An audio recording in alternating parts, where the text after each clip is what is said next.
play an active and vital role in our everyday living. They help to express tender devotion to our loved ones, to handle and care for the many objects around us, and to minister to our own personal needs. But as useful as hands are, they can also serve as vehicles for spreading disease agents from person to person and from place to place. The danger of spreading infectious organisms is especially great when caring for the sick and debilitated, whether in the hospital or in the home.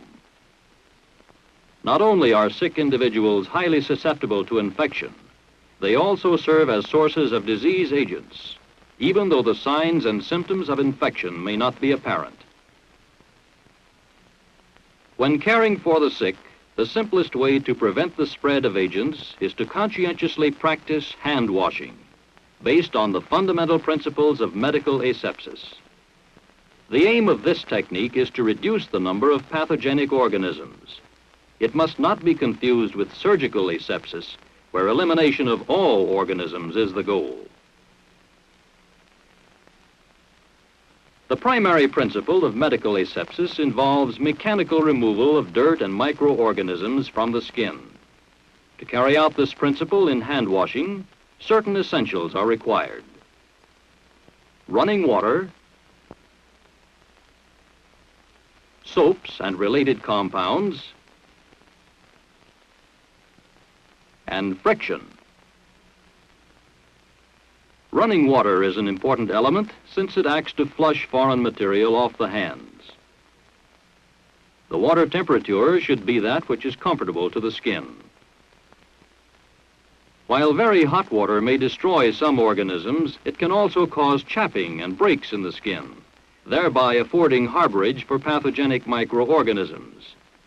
Infection may then occur, thus increasing the danger of hands as spreaders of disease. Soaps and related compounds, due to their detergent properties, are also effective in the mechanical cleansing of hands. Soap lather permits water to penetrate the skin pores and wash away dirt and other foreign matter.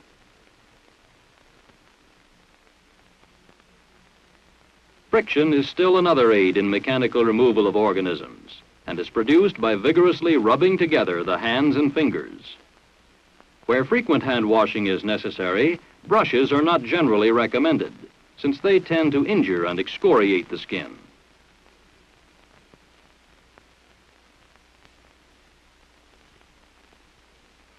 Chemical destruction of microorganisms, or disinfection, is a means of attaining medical asepsis in hand washing. It must be borne in mind, however, that some chemicals will injure the hands. There are several soaps and detergents containing chemicals like hexachlorophene in specific strengths, which serve to inhibit the growth of bacteria without producing damage to the skin.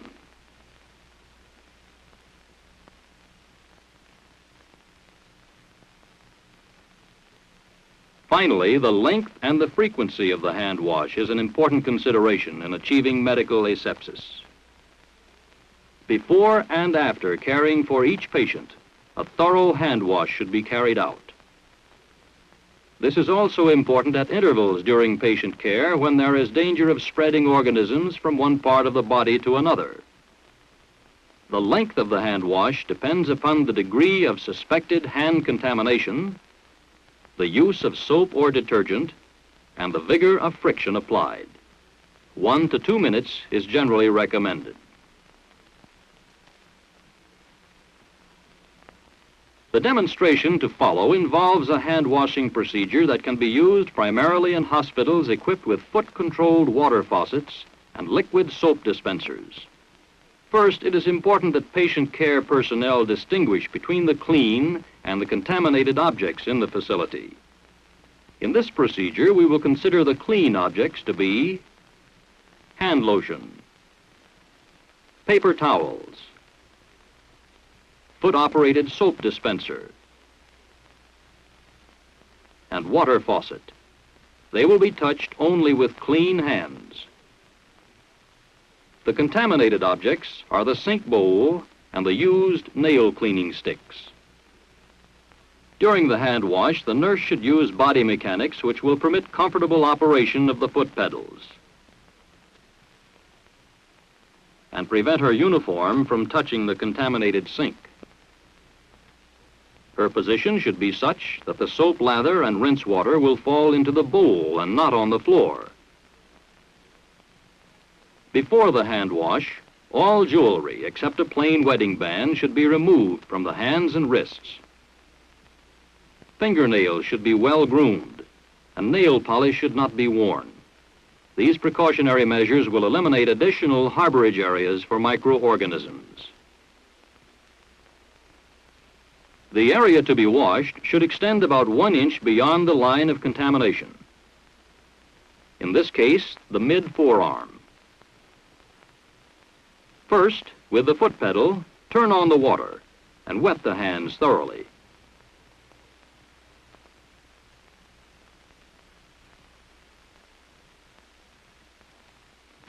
Next, apply liquid soap from the dispenser, working up a good lather by rubbing together the palmar and dorsal surfaces. 10 or more friction motions are suggested.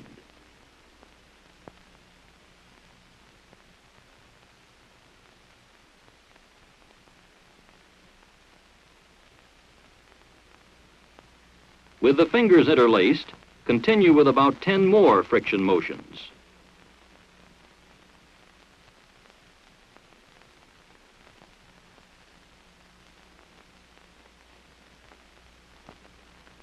After a repeat rubbing of the palmars, rinse the hands thoroughly, allowing the water to flow off the sides. Next, wet one forearm. And from the soap dispenser, apply liquid soap. Work up a lather employing a rotary friction motion.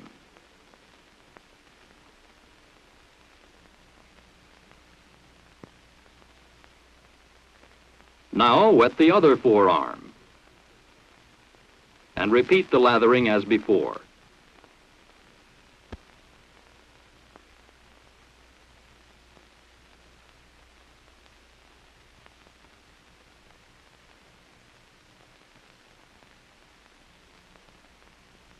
Rinse both hands and forearms, allowing the water to flow from the fingertips to the elbow.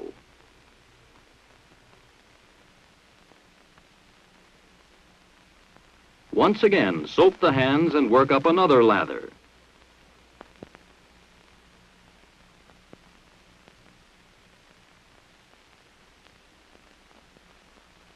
With an orange stick or the blunt end of a toothpick, clean all fingernails, carefully rinsing the toothpick after each finger. The blunt end is used since it lessens the possibility of injuring the soft tissues under the nails.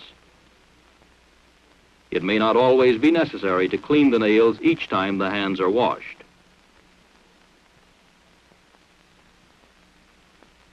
When finished, discard the toothpick and continue rubbing the hands with a friction motion.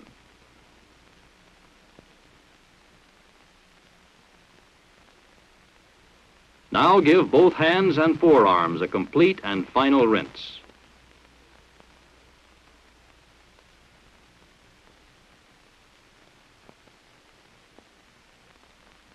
With a paper towel, dry both hands and one forearm from wrist to elbow, using a patting motion.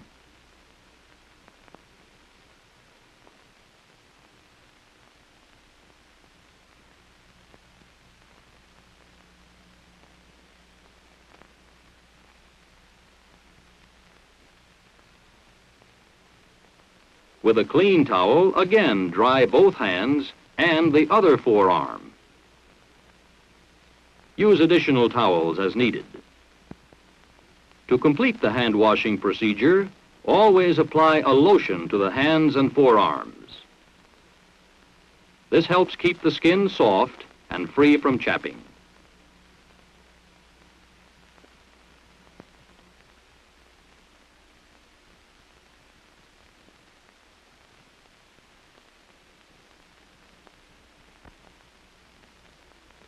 Many hand-washing facilities frequently do not have foot-operated water faucets and soap dispensers. In such cases, hand-operated faucets and cake soaps are used. These require a slight modification of the hand-washing procedure. The faucet handles and the soap are considered to be contaminated. They should not be touched with clean hands. First, wet the hands thoroughly. Take the cake of soap and work up a generous lather using the same friction motion as demonstrated earlier. Retain the soap in the hands throughout the procedure.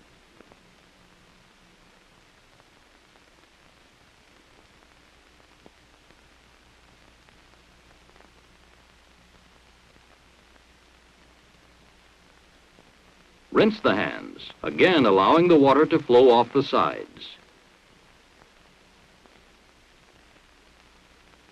Now, wet and soap each forearm. Transfer the soap from hand to hand between each lathering operation.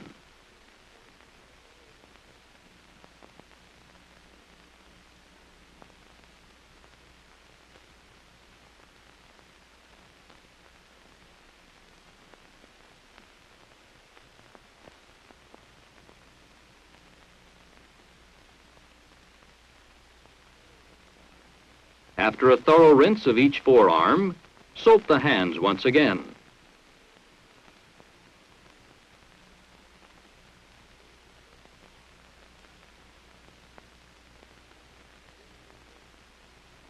Holding the soap by the fingertips, rinse and let drop into soap container. Continue washing the hands and cleaning the nails, ending the procedure with a drying of both hands and forearms.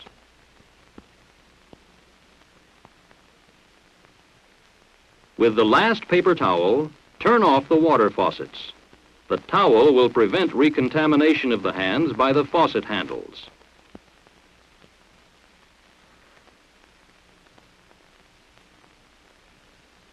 In caring for sick and debilitated patients, it may not always be possible to carry out hand-washing procedures in which the principles of medical asepsis can be applied.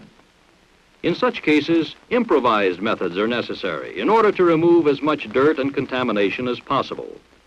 For example, when caring for a patient in isolation and where running water from a faucet is not available in the room, an assistant may pour water over the hands during the hand wash.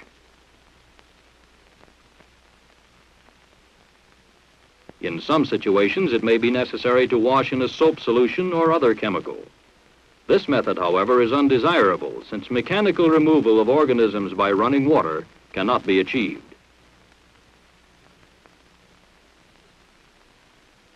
Emergencies may arise where there is no water available. Here, swabbing or rinsing the hands with 70% alcohol may provide a relative measure of cleanliness. As expedients, these improvised measures should be used only in emergency or disaster situations. A more desirable hand washing should be carried out as soon as possible.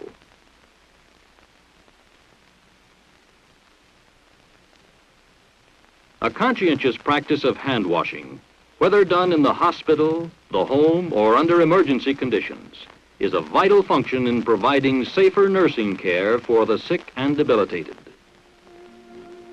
It is considered one of the most effective means for preventing and controlling the spread of disease-producing organisms. Although specific procedures and techniques of hand washing may vary, the basic principles of medical asepsis should remain constant. If the details of the procedures are kept simple and practical, effective hand washing can be performed.